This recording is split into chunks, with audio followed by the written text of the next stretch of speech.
আমগো বাংলাদেশ হাসিনার আমলে হয়েছে ডিজিটাল স্মার্ট বাংলাদেশ। বর্তমানে আমগো প্রধানমন্ত্রী তারেক রহমান, ওনার আমলে হয়েছে গিয়া কার্ডের বাংলাদেশ। উনি ফ্যামিলি কার্ড দেয়, উনি কৃষি কার্ড দেয়, উনি প্রবাসী কার্ড দেয়, উনি বানাই দিছে কার্ডের বাংলাদেশ। আমার মনে হয় যে ভবিষ্যতে এমন কিছু করব বর্তমান আমগো প্রধানমন্ত্রী, যে ঘুমের কার্ড দিব, খাওয়ার কার্ড দিব, পায়খানার কার্ড দিব। আপনি কার্ড বাদে পায়খানা যেতে পারবেন না, কার্ড বাদে ঘুমাইতে পারবেন না, কার্ড বাদে আপনি খাইতে পারবেন না। হাসিনার আমলে হয়েছে ডিজিটাল স্মার্ট বাংলাদেশ, বর্তমানে আমরা পাইয়া বুঝি কার্ডের বাংলাদেশ। আল্লাহ বালা জানে ভবিষ্যতে যে আরও কত কার্ড আমাকে বর্তমান প্রধানমন্ত্রী আমাকে উপহার দিব।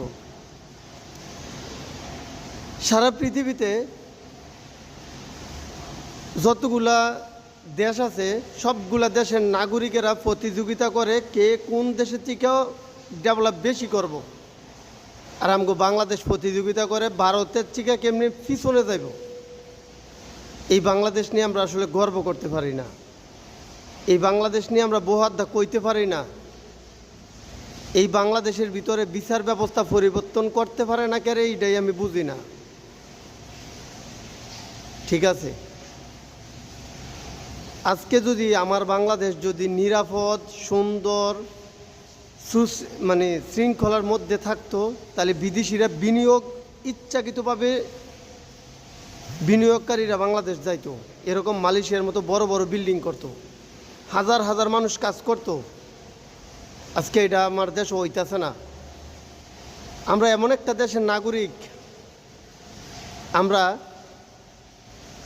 পেট বাঁচাইতে গিয়ে আরেকটা দেশও গিয়ে আমরা কামলা দিতে হয়।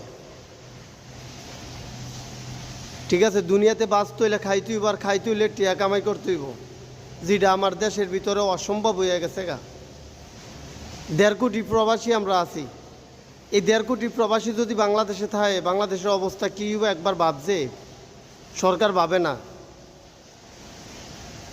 আমি জানি না যে আদৌ বাংলাদেশ কি পরিবর্তন হইব কি না হইতো না। যারাই ক্ষমতা দেয় সবারই নেশা হয়েছে টেয়া।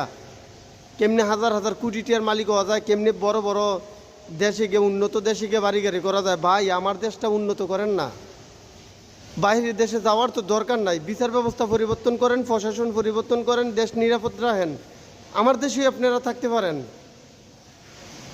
সবাই ভালো থাকবেন।